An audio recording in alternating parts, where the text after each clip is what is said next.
Constantine Bogle still seeking to recover monies owed by JLP's Dean Jones. A bailiff order is before the Supreme Court in which lawyers for Constantine Bogle are seeking to recover outstanding monies owed by a council candidate for the Trinityville Division, Dean Jones. In 2018, the Chief Justice ruled that Mr. Jones, who was declared the Jamaica Labour Party council for the Yellows Division after the November 2016 local government election, was not eligible to sit in that capacity in the St. Thomas Municipal Corporation. Mr. Bogle, who ran on the PNP's ticket against Mr. Jones in the Yellows Division in the 2016 polls, had filed an election petition challenging the decision to install Mr. Jones as councillor. The Chief Justice ruled that Mr. Jones was employed as a civil servant at the time of his election as a councillor, which was not allowed under the laws governing the polls. Mr. Jones was ordered by the court to pay legal fees and damages amounting to $15,675,377.19.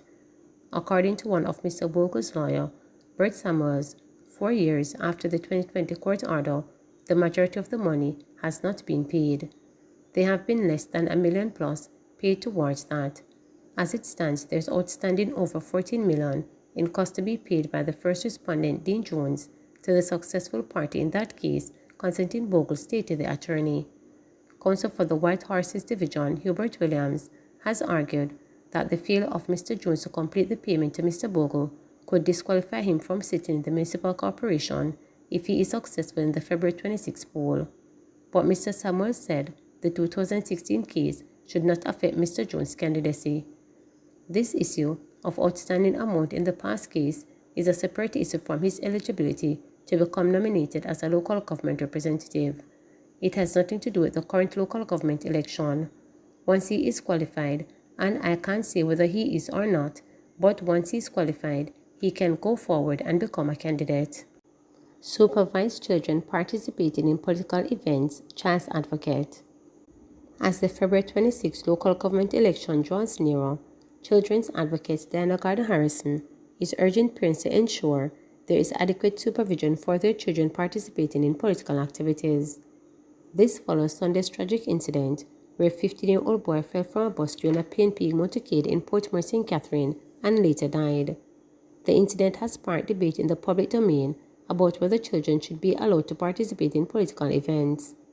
The National Parent Teachers Association of Jamaica is of the view that children can attend political rallies but only under supervision of an adult, while political commentator Damon Garden believes parents should be told to keep their children at home because the situation is impossible to regulate.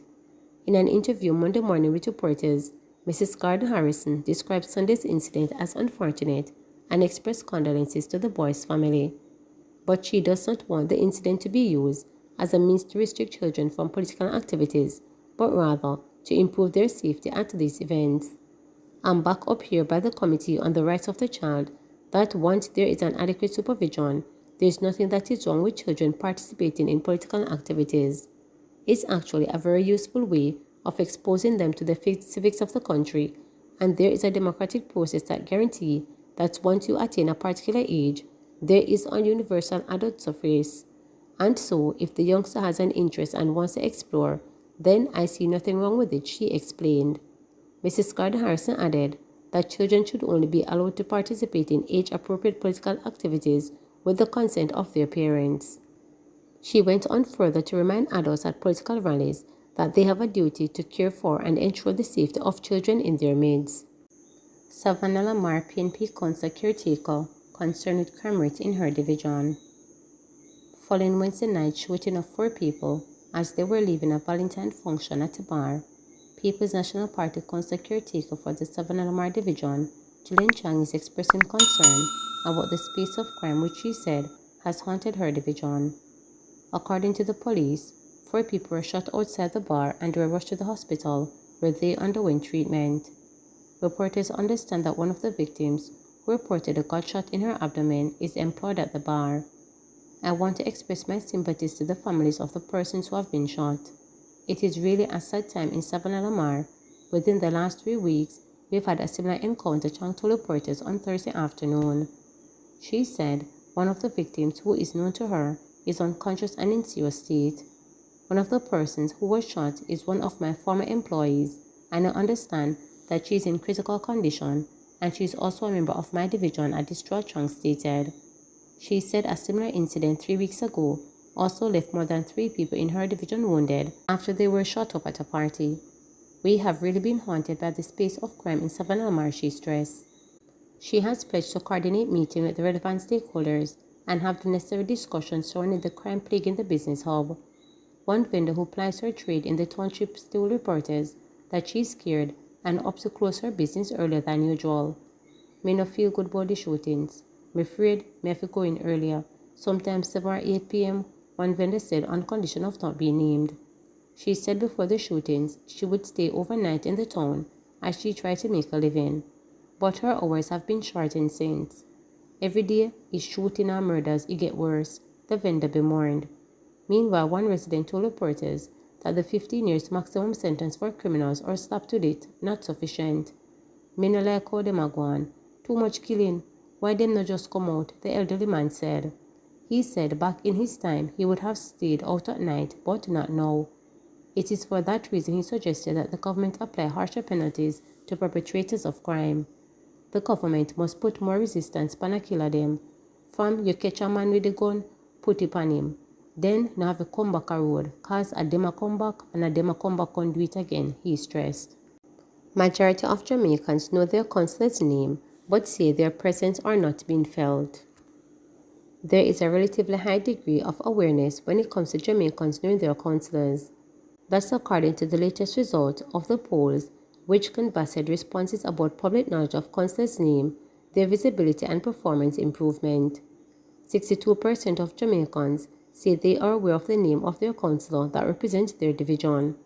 In contrast, 32% say they do not know who their local government representative is, while 6% are unsure of their councillor's name. This 30% dent difference goes against the background of the recent public discourse that most Jamaicans are clueless about who their councillors are. The poll also recognized that across the 14 parishes, Trelawney, Portland, St. Thomas, Manchester, St. James and St. Catherine recorded the highest number of those in the know. But the Kingston and St. Andrew Municipal Corporation, Clarendon, Hanover and Westmoreland have the lowest number of people knowing the names of their councillors. Meanwhile, one of the teething pain that persists for councillors is the public perception that their visibility is too low. 53% of these polls says they are unhappy with the frequency with which councillors make their presence felt in their division, with 39% saying they hardly see them, while 14% say they never see their representative.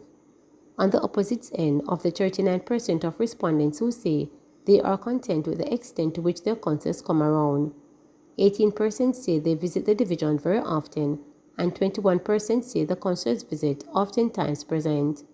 An analysis of the municipal corporations also revealed that voters are seemingly most content with their councillors in Westmoreland, St. Elizabeth, St. Thomas, St. Mary and the KSAMC.